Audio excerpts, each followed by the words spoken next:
My name is Amanda Napper, and I'm the chair of the Niagara branch. I'm going to quickly introduce Rhonda Hoffman. She's the Genealogy Specialist for the Buffalo and Erie County Public Library, a board member of the Western New York Genealogical Society, for which she has served as president and editor of the Society's journal. Rhonda has authored articles for popular genealogy periodicals, presented at the New York State Family History Conference, and was recently honored by the New York Genealogical and Biographical Society for her 25-year career serving genealogists. You're going to join us tonight to learn about some cool genealogy tools that will help you make your research more productive and your planning easier, and maybe you'll have a little fun. She's going to demonstrate artificial intelligence for transcribing records, making tables, and creating images, helpful apps such as Google Lens and Genius Scan, diagram sites, family search, full text search, Goldie May, citation builders, and Google Earth Pro. Welcome, Rhonda. I'm just going to quickly share my presentation. Our 2024 financial reports and 2025 budget are now available online. Please, if you're interested, go to our website, niagara.ogs.on.ca, and you can find them all there. New members are always welcome. Membership benefits, if you join both the OGS as well as our branch, include exclusive genealogical resources, educational opportunities, and webinars such as the one you're experiencing right now, community and networking, local research support. We also do some advocacy for historical preservation, and we have a monthly newsletter that you can also access on our website and join, niagara.ogs.on.ca. There's a banner at the top that allows you to enter your email address, and if you scroll down to the bottom, if you don't see it, it's there as well. If you're not a member, but you do enjoy our webinars, we do invite you to consider supporting our branch's efforts with a donation. Your generosity helps us continue offering quality genealogy programs, preserving local history, and expanding resources for researchers like you. And every contribution makes a difference. The website again is niagara.ogs.on.ca, and there is a donation button there. Are you missing family members? Looking for a new research path? Hitting your head against a brick wall? Our help desk is open on March 28th, next Friday at 7 p.m. Join us for family research live on Zoom. Our research team volunteers are ready to help you uncover your family history, whether you need help finding documents, breaking through brick walls, or discovering new research paths. We'll have cameras and microphones on. You can tell us what your biggest brick wall is, and we'll try and break it down for you. Bring your names and dates, and let's explore your past together. Register on Zoom. Again, you can do that on our website. And the day after that, next Saturday, join us at the Welland Public Library Seaway Mall branch for family history in person. We have a drop-in. We'll have volunteers available to help you, again, uncover your family history. Join us in person at the Welland Public Library, and we'll try and uncover your family story together. Also, if you haven't checked out our master index, you may be able to find your ancestors there, again, on our website. Sign up for your newsletter. I already went through that. And you can contact us at niagara@ogs.on.ca. All right, Rhonda, do you want to share your screen? Yes, here we go. I'm going to turn off my video during the presentation just so it's not distracting. Here we go. All right, thank you. All right, thank you so much for coming tonight. I'm very happy to be here. Today, I call my talk Cool Tools for Genealogy. This class is about possibilities. We're not going to learn every single thing about all the different technologies I'm going to tell you about, but it's to inspire you to seek out more information about these tools that I think are exciting. First, we're going to talk about AI, so artificial intelligence. One of the ones that I use a lot is ChatGPT. It's a large language model, and that's what genealogists are using today. And I liked to ask ChatGPT, what is a large language model? And What it does is it learns from lots of text, so tons and tons of books and articles and websites, and they read all this text to learn how humans use language. And as it reads, it starts to understand patterns. Like cats are often described as cute or fluffy or common sayings. And then once it knows these patterns, it can create its own text. And the more you feed it, the better it gets at what it does. So it's a super advanced autocomplete tool that can understand and pronounce human-like text based on vast amounts of text that it's been trained on. So let's show you some of what it could do. One of the things that I like to do with it is transcribe records. And when you're going to have it transcribe records, you need to make sure you're feeding it the best high quality images that you have. Use the best resolution possible. So you can see on the left-hand side, we see a nice clear document, and on the right-hand side, you can see it's pixelated.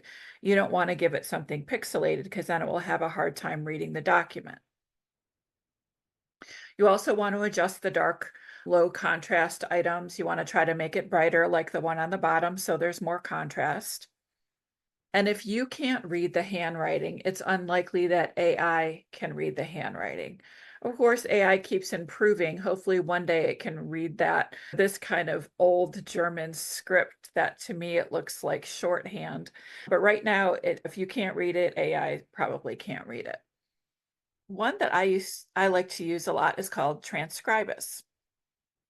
It's a free website. It's an online digitization platform that uses artificial intelligence to read and transcribe documents. You feed it individual documents. You could use this to transcribe like a family diary or a set of your church records. And then you'll have a printed text, which is easier to read and keyword searchable. So this is what it looks like.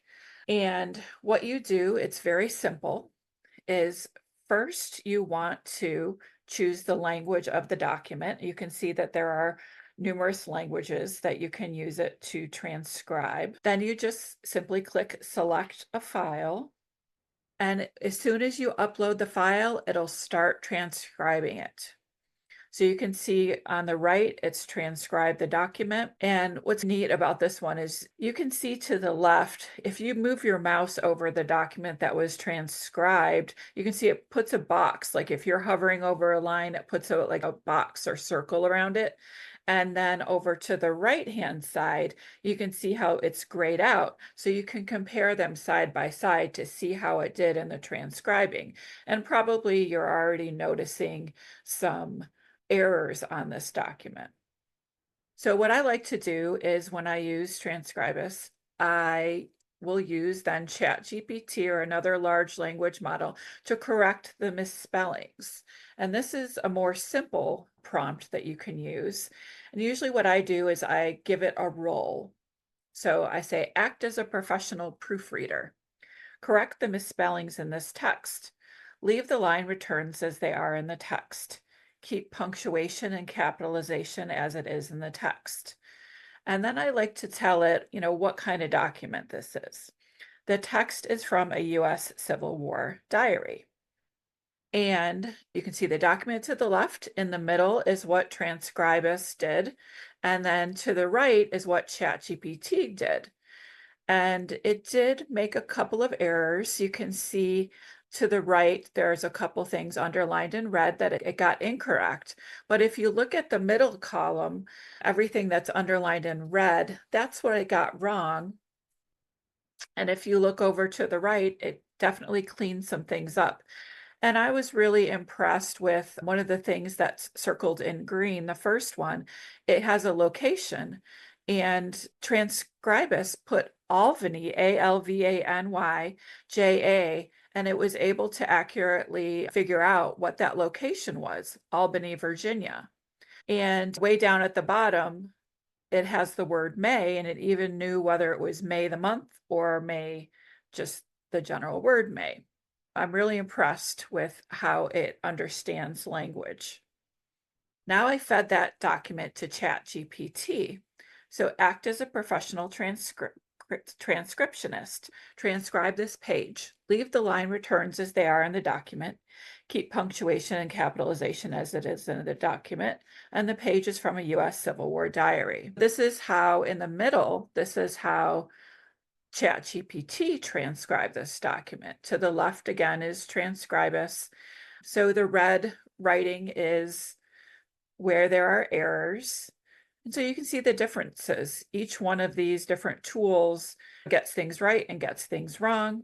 One thing I have highlighted in green is the kind of boilerplate text that was on this diary, the date. ChatGPT transcribed that, but if you look to the left, transcribus didn't transcribe that part. So they all have their quirks, and if you try a few, I'm going to give a handout at the end, and there's some different possibilities. So just try them all out and see what you like the best. Now that was a simple document with pretty good handwriting. And if you want to try it with a more complicated document, certainly try it. You won't usually get as good of results as you do with easier documents. So I gave it the same sort of instructions. I gave it to ChatGPT, and to the right, I typed out this long document, and to the left, you can see what ChatGPT did. And it had some difficulties. So all the different text that's in green, that's what it made up. None of that language is correct. And if you're to read that document, it sounds like it would be language that's in a deed. It's not. You do have to be really careful. Now, you'll see the red text as well. And the red text is what it got close, but it got wrong, but it got close. I wouldn't say it made it up. There is something called AI hallucinations. AI can provide misinformation that may appear accurate, so you'll have to investigate any information that it gives you. AI, it's not a miracle worker for transcribing documents, at least yet. And if a human can't read it, then AI isn't likely to be able to read the document. For these more complicated documents, I do using transcribus first and then cleaning up the text, because transcribus doesn't hallucinate. It gets some things wrong, but it doesn't make things up like the other applications do. All of the different red underlines are what transcribus got wrong. And then again, I use ChatGPT to correct the text. Again, give it a prompt with some important details. What's the type of document? What's the location? Who are the main individuals' names? That'll just make the transcription go better. And you want to always tell it, leave the line returns the same, leave the punctuation and capitalization the same. And then I like to tell it, provide the transcription in code so it can be copied and then easily pasted in a word processing document.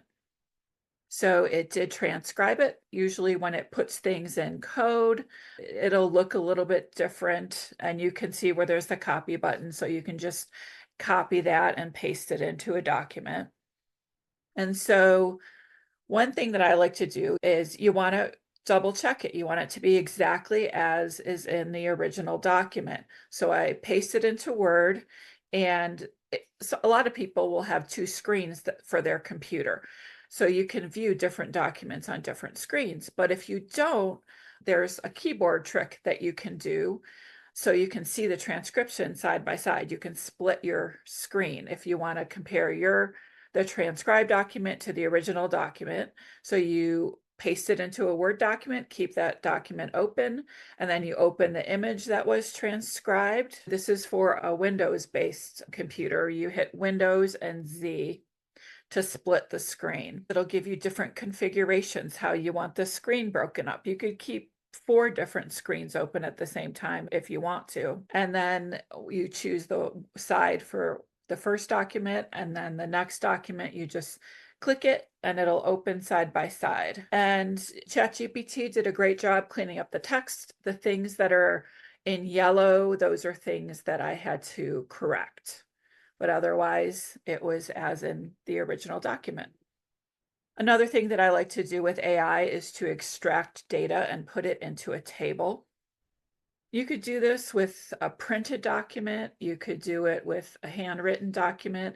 If you were to do it with a handwritten document, I would have it probably transcribe the document first and then work with the text that it transcribes. In this example, I'm using an obituary. I'm going to give it the role as act as a professional genealogist, and I'm going to have it read the obituary and then put the family members' names in different columns. Please draw a table of the family members of Francis Zelazna using the information found in this obituary. Put the relationship in a column, the family member's name in a column, the family member's surname in a column, if the family member was deceased in a column, and in the last column, show me how you determined the relationship. Don't include information outside of the obituary. That's trying to stop the hallucination. Tell me when you're unclear. And then please provide a comma delimited file so that the data can be easily copied and pasted into a spreadsheet. Please provide a code block so I can do this. And these instructions are going to be on your handout. So for this, I used Claude AI, and I'm getting more and more impressed with Claude. So I fed it the obituary. You can see it's a pretty extensive obituary. It has lots and lots of family members listed, and then I gave it that prompt that I just read to you. First, it returns a nice looking table of what I asked it to do. You've got the relationship, given name, surname, whether that person is deceased or not, and then how they determined that relationship and whether they were deceased. And then it told me I'm unclear about Frank Parisi's relationship to Francis. He's listed as a son-in-law, but I can't determine which daughter he's married to based on the information given in the obituary. And then it gives me the comma delimited version in the code block so it can be easily pasted into a spreadsheet. Now that other table that it gave back here, it might paste just fine, but if you do have difficulty, this is a good way to get it cleanly put in a spreadsheet. So you just copy that code and you open up your spreadsheet. And if you click in a cell and right click in that cell and you click paste options, and you can see there's paste options right there, used text import wizard, and then it'll run you through some steps. So it's a delimited file and you just keep clicking through the steps. This is going to be on your handout. You want it comma delimited. It's going to be text, and then you finish and it just pastes it nice and cleanly. So next I'm going to show you some other tools that I like to use. One of them is Google Translate with Google Lens. So this is for your smartphone or tablet. I usually just use it with my phone. So here's what it looks like. To the left, there's your screen, and that kind of X character with the A, that's Google Translate. And you just click that. And whatever it is that you're trying to translate, you just then hold your phone. Here you can see I'm holding it up to a computer screen. This is a Polish book. And it will just start, it'll translate it automatically. It's almost instantaneously. So there it is, and it almost looks like an overlay. Just puts it right over the original text. And then what you could do, let's see, I'll just zoom in there, and it does a pretty good job. You definitely get the gist of what's going on. Human translation is going to be a little bit better. And we do have this document human translated, and it did a really good job. The red lines indicate significant weirdness or some kind of error that it made. For example, down at the bottom, instead of Jacob, they had him listed as James.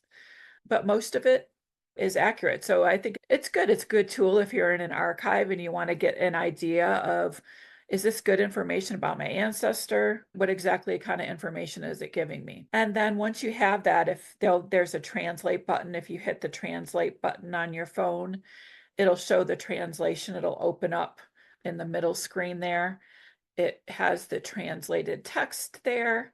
And then what you could do is you can copy it. You can see where the arrow's pointing to those little squares that'll copy the text.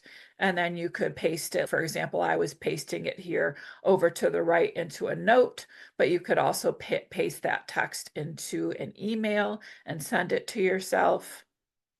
Another app that I like to use is called Genius Scan. You can use it on your smartphone or tablet. There's a free version of this. There's a paid version of this. You can probably do whatever you want with the free version, but it's not too expensive of an app if you do decide you want some of the advanced functions. I think it's $2 or $3 a month if you wanted the advanced functions. Once you open up the app, if you're in an archive, this is great if you're in an archive and you want to use your phone to take a photo of a document. Once you have it open to the whatever you want to take a photo of, if you click the plus symbol, it'll look like it puts a square around the document that you want to take a photo of. And then if you do, after it takes a picture of what you want a picture of, you can then edit the image. And this is what I like it for. I take a lot of pictures with my phone and I like to be able to manipulate those images easily. So if you click edit, once you have the right image open, then you've got some different buttons. You could make it black and white. You can see there's black and white. Color and photo looks about the same to me, but if for some reason you wanted to make it black and white, if that makes it somehow more easily readable for you, you can do that. The thing that I absolutely love about this is the curvature collection. I'm always taking pictures of books and the image is curved and it's not that easy to read.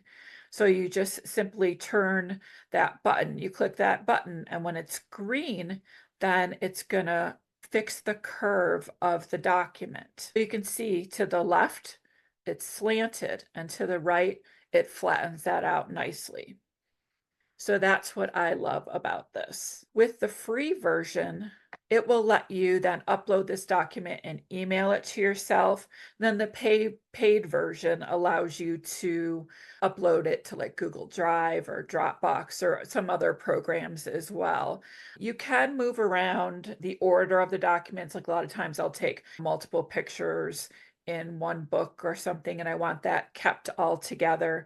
You can do that with the free version. It's a little more clunky, but if you get the paid version, it's easier to just slide the images around and put it in the order that you want to put it in.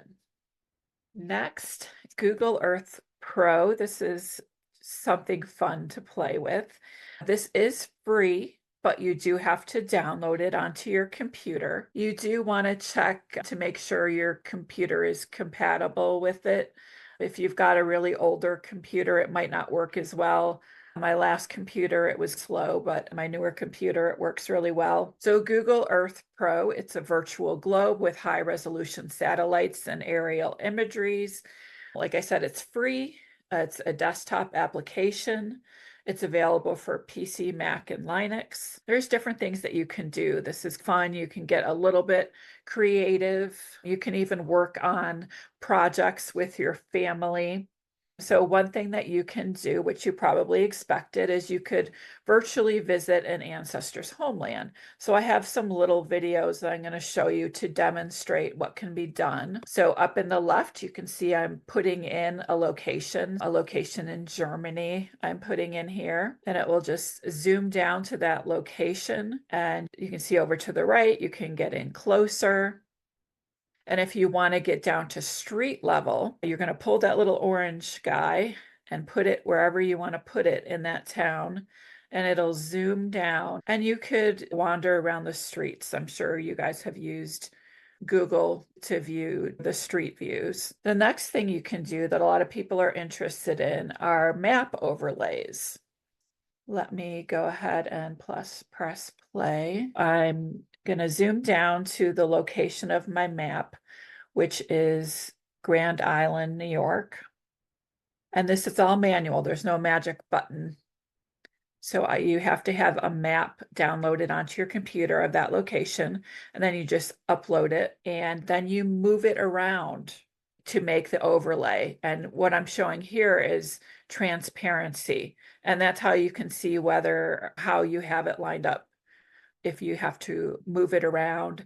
And you can drag the corner to make it bigger or smaller. You can see those green lines. And if you use the center, it'll move it. You can rotate it, that little dime in there, you can rotate it in different directions. And it's just keep doing that. It's not simple, but it can be fun. So another thing that you can do is, this is the same thing, but you can draw where your ancestors' land is if you've got a property ownership map. So there's that map that I just did, and we're going to zoom in. So this shows property owner names on it. And I just clicked on what's called the polygon tool. And you just click around your ancestors' property lines. So that V Kaiser, I'm clicking the 4 corners there, and you can see it gets lighter underneath. I'm making a box that it's on Google Earth, but you can't see it right now on the map. Then I'm going to turn off the map by unselecting it to the left, and there's the square. It's not going to be exact, but that's approximately where your ancestors' land is. If you're having trouble, one of Buffalo's neighborhoods, I work at the Buffalo and Erie County Public Library, like was mentioned earlier, and our Erie Canal district, the area was changed so much that it can be hard to line up the streets. So if you've got a neighborhood that's been changed a lot, sometimes you might want to put a map over a map. So the smaller area is what I had. That smaller map, I had a hard time lining up, because the streets are gone and I can't line it up too well. But the bigger map, some of those outer streets are still there. So I lined up the bigger map and then lined up the smaller map over the bigger map. So that's a little trick that I learned. You can also add content on place markers. So this is where you can get creative and learn about your ancestors' neighborhood. So we've got a Buffalo map from 1888 of the harbor. And then I put different place markers. You can see the little cameras, and you can actually add content to those place markers. If you click on one, it can show you pictures of what used to be there. I was using cameras to show those are photographs. You can paste text in here. So you might want to use a different symbol for text. I just think it's really exciting to be able to see what your ancestor saw.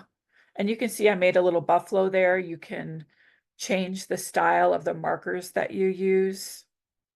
So here's an example. I pasted text in here as well. And if the pictures are small, you can open an image and see it bigger. This is a shanty town, a mainly Irish shanty town that was on the shore in Buffalo. And I'm just going to show you how you add a place mark. It's very easy. There's just a little pin that you click on there, and it puts it on the map, and then you can move it around. I'm naming the place marker there, Buffalo 1888. If you click on the pin, that's where you can customize. There are images in there for you to use, but then you can upload your own images in there as well. So one thing I did one time was put someone's face. So if you were putting the different places your ancestor lived in a town, you could put a picture of that person and it would show their face all over the map if you wanted to do that. You can change the colors of the markers. The different colors could mean something differently. Google Earth. This is on your handout. So I did do a full class using Google Earth, and that is on the Library That I Work's website. So if you wanted to see a full video on that, you can. And I mentioned you could work on projects with family members. The recorded video here will show you, you can download the different projects that you create, and you could send that file to a family member, and like they could add more photos to it, and then they could download that file and send it back to you, and you can keep working on that. These would be like private projects that you work on yourself. It's not like publicly out there. So the next thing we're going to do is family search full text. Some of you may have been watching this development. So family search is using AI to read the documents that they've digitized. It's wonderful. You can do so much more. You can find so many more documents. And so the types of documents that you're going to see a variety of different documents in here. They keep adding more and more. There's documents from different countries. The 2 languages that they are using is English language documents and Spanish language documents. So those are the only two languages that they're doing right now. Something new is this find a collection. You could see what types of documents are in here, what countries are in here. I like to click here where it says browse all these collections, and then you can search. So if you were looking to see what Canadian documents are in there, you could do that. You can sort what was in here, the most recent for that particular search term. You can see there's probate records, there's homestead records, millions of them, and it's reading this text. And just like the AI that I showed you in the beginning, it's not going to be perfect. It's pretty accurate. You can start out by searching your ancestor, and you can do it different ways. You can put your ancestors' names in quotes. It's not an exact search. It will put them in proximity search, not necessarily in that order. And you could put a place if you wanted to. You can be specific. You can be broader. You can put a year range in here. So the documents will be for these different year ranges. So I'm just going to put 1780 to 1860, and I'm going to see if it can come up with the name Mark Williams. And click search. And you can see that I got 423 different documents. Maybe that's too many. And what you could do is you could change your location if you want to. You could change your location over to the right, and you could add in, say, a county or a province. You could also use the place right here.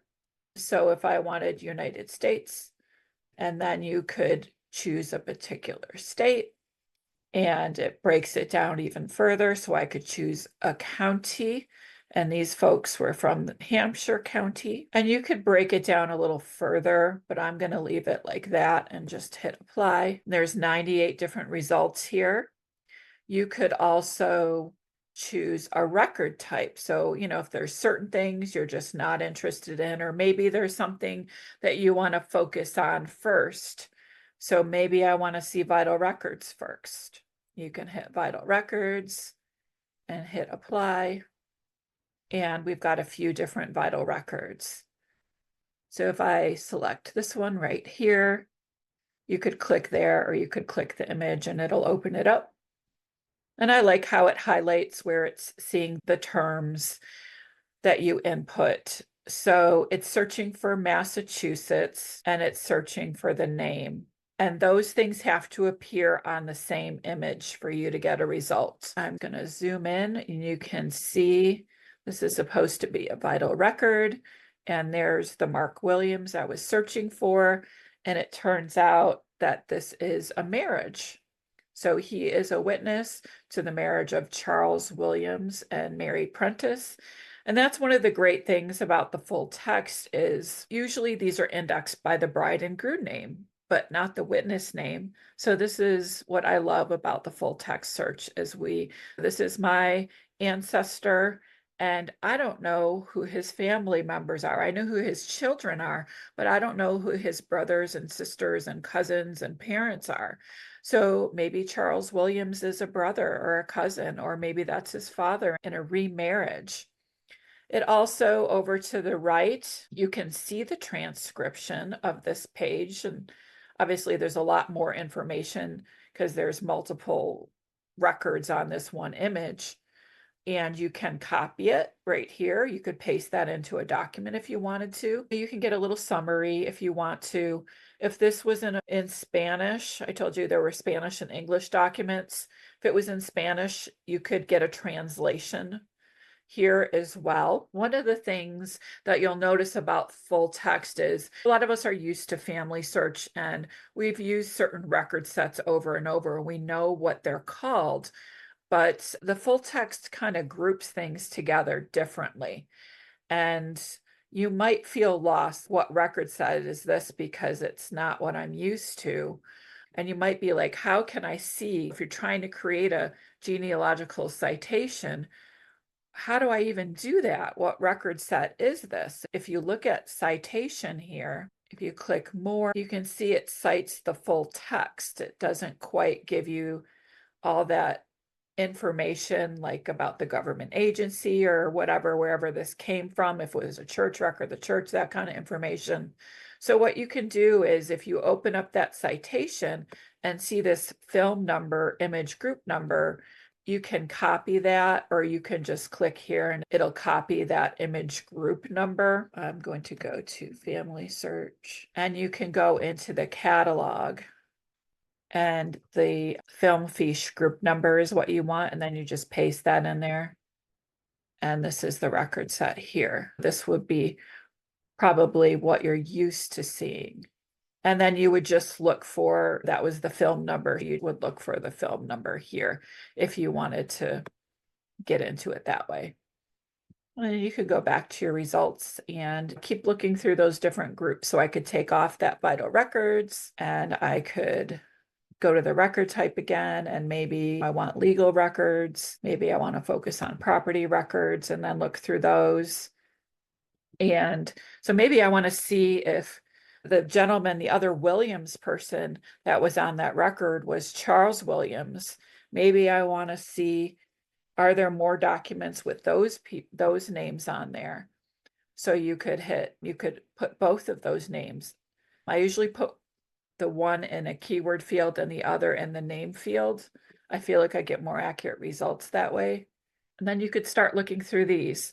Something that may or may not be turned on when you get your results list is this fact view. If you turn it off, you can see some of the transcribed text. You can obviously see what's highlighted, those names you searched for. If you do the fact view, it separates out the people and the places. And there could be errors. You can see where there might be misspellings and things. But that way you've got all the people's names grouped together, and you can see, is there anything familiar? So I see this, there's Charles and there's Mark. That looks interesting to me. If I see that, maybe you'll notice some other names of other family members too. If you don't want to use quotes, but you want two words together on a page, you could do a plus symbol. If you put a plus before the word, then it'll definitely be on the page when you get your results. If there's some word that keeps coming up that you don't want to be on there, if you say you don't want the word Mark to be on there for some reason, you can put a minus sign, and the document would have Williams, but not the name Mark. So that's another way to search. There are some great videos out there. If you look at the Roots Tech website, there's some great, more in-depth videos on the full text search that I recommend that you watch. The next thing I wanted to show you is Lucidchart. This is something you can have one chart for free. You would pay to have more than one chart. But I think it's an easy way. If you're trying to figure things out and you want to put things down on paper but don't want to handwrite it out, I think it's a really easy tool to use. There's another Draw.io program that's similar to this. I like this one. It's a little bit smoother to use, I would say. It's really easy to add people. So say I wanted to add some more generations down here. If you just hover over, see that dot, and you just click it, and it'll open a new one, and it's exactly lined up the way that you want it to be lined up. If you want to put one out to the side, you just hover and click. And I really like how easy it is to do that. And if you wanted to make a line, if you wanted to say connect this as another child of this couple, you can easily line it up with that other dot, and then you've got the line, and you could remove this other line. So it's another child that you're adding to them, and you just click in the box and you can type the name, and you can color code things. You can have your own system. If I click here, for example, and then go up to the top, you could give men and women different colors, or whatever your process is, whatever it is that you're trying to do. I like too that you can put little post-it notes. So here is a post-it note, and you can just put it, and maybe you want to try searching for this person in family search next. So that's a text that you want to do. If you're trying to figure out if you're doing like DNA for adoption, you think, oh, this is a potential birth mother. You could put notes like that. I really like that if you're trying to map out what you're thinking. I think it's a very useful tool. The last thing I wanted to show you is Goldie May. And this is something that there's a free aspect of this, and there's some paid functionality too. And this is a browser extension. It's really easy to do. Whenever you want to activate it, there's this little puzzle piece here, and you click on Goldie May and it just opens up. And what you do is you sign in. You have to have a family search account. You sign in with your family search account, and then you can have different projects. There's projects, there's a research log, something called a subway map. If for the paid subscription, it can make some citations. So I'm just going to click on a project so you can see here are some different projects that I've started. Let's say I wanted to do a new project. You can name it. You can put notes here, potential great grandfather. You can add tasks. So search census records. You can do a research log. So you can automatically log how you're looking at a million things at once and you lose track of where you are. You can right now, automatic logging is off, but if I wanted to log this particular page, so let's say I'm on an 1850 census, I want to view the record, I could individually log this page. You can see how it pops into here. If I wanted to turn automatic logging on, whenever I go to something new, you can see it popped it right in there. So it can keep track of what you're doing. And you can, if I wanted to like this, whatever, I think this is important, I could like that or I could dislike it. Oh, no, that's not what I thought it was. It's somebody different. You can get rid of these if you want to. If a citation is available, you can click show citation. Let me get to one where I can get it to be a citation. I'm not sure why the citations aren't showing up. Usually it will show it for a census record, and for some reason it's not showing up. But normally you would click here and it would show a very brief citation here. Let me try one more. I don't know why it's not showing. I apologize. But normally with a paid version, you could see a citation here. It would be a very basic citation. You would probably have to add in more data to it. Or you could, if it didn't give you a citation, you could use this information on this page to type in your own citation here. Newspapers.com. If you want to make the citation as you're looking at it instead of doing it later, you could create the citation and save it. And then you can see now it's green because I started making a citation, but usually that works for some of the records in Ancestry. Another thing that it does is something called a subway map, which I think is neat. So I'm going to go back to Montreville's person page. So when you have a person page open, you can create a subway map. And what it does is it just automatically reads this timeline here. I'm going to just change the way I'm going to open up the screen more. And it's neat. So you can see these are locations where you can see where he lived over time. And maybe they moved back and forth. Sometimes it's broader, like there's just New York State, but now here's some other counties. Here's a particular town. And what's neat too is you can add more people to the subway map. So say I wanted to see how he overlaps with who I think is his father. See how it put green lines on there now? So that's the second person. And you can see the different places that they overlapped. If you weren't sure if they were related, maybe this map will help you see things clearer. What's also interesting is you can see when I hover over these locations, it gives me different websites. So let's say I was interested in this Livingston County, New York, and I wanted to see what records were in the family search catalog associated with Livingston County. You could click on that. And so I did a catalog search for Livingston County. If I wanted to see what church records were there, then I could look at that. So it has a little bit of a search function built in there. And on your handout, there's going to be a link to a free video. It's a great hour-long video on Goldie May, and I highly recommend you watch it. The last thing that I wanted to show you is this windows and tabs, which I think is very helpful. You know how you're up until 3 o'clock in the morning and you have 85 million tabs open. If you have Goldie May open, it'll keep track of those different tabs. So if you want to call it quits at the end of the night, but you don't want to lose where you're at, here are all the tabs that you had open, and you can click save and it'll save that. So then the next day when you go back, you just click open all, it'll pop all of those open so you can start back up where you left off. That's what I have for you today. There's some bonus information for doing some other tasks on your handout. There's just so many different tools that I like to show. There's not enough time in an hour to show you everything. And I'm happy to answer any questions that you have. Thank you so much, Rhonda. That was incredibly informative. I have used some of those tools before, and you taught me new things about those tools. Very helpful.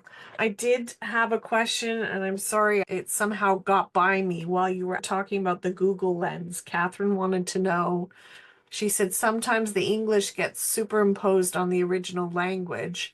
How can we avoid that? I don't know of a way to avoid that.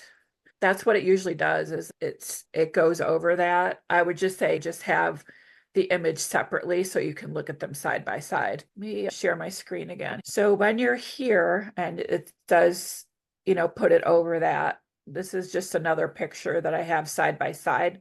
These are two separate images. When it has that, if you click translate right here, it'll open up into this screen where you can't see it here, but if this was, you could see my phone and I could scroll up, the other language will be on the top and the English is on the bottom. Perfect. That's lovely. What would you say is your favorite tool that you've discovered?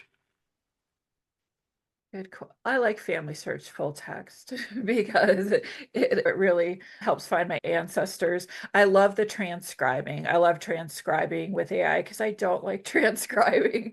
I don't like transcribing manually.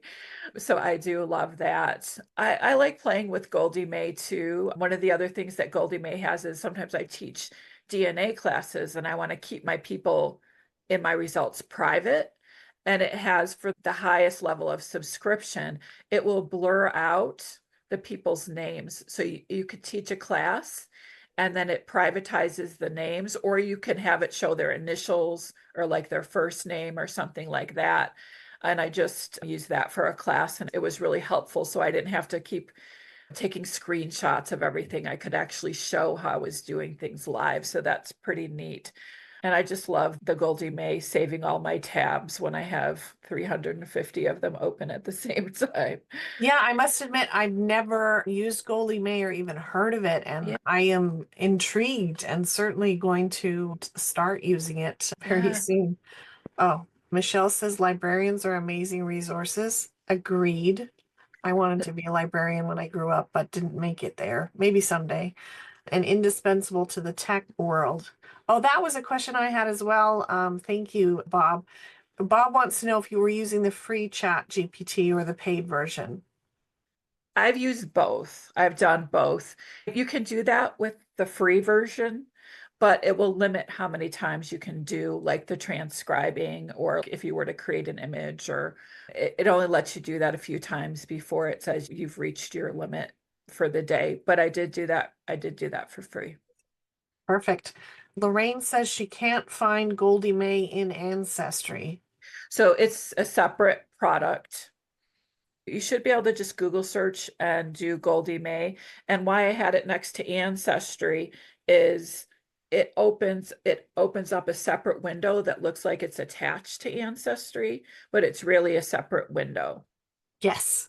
Janice says, thank you. She's going to be up late tonight. I hear you, Janice. I as well am probably going to dive down a couple of rabbit holes tonight. Yeah. Certainly even the Google Earth, I had never Yeah. seen that before. That would be very nice. I've got a lot of my relatives pinned in Google Maps, but that would be a different way to display the information, certainly, and find more things. And the map overlaying, Yeah. somebody said my brain's going to explode, and I feel Yeah. that Yeah, really. I'm sorry. It's a lot of stuff. I have a hard time editing myself when I see cool stuff, I want to tell you. It's great. And everyone, again, the handout was available. And when I post this on YouTube, I will also have a link to the handout. Make sure that you're signed up for our newsletter to be notified when the YouTube is live. Keep an eye on our newsletter for a special on My Heritage coming up.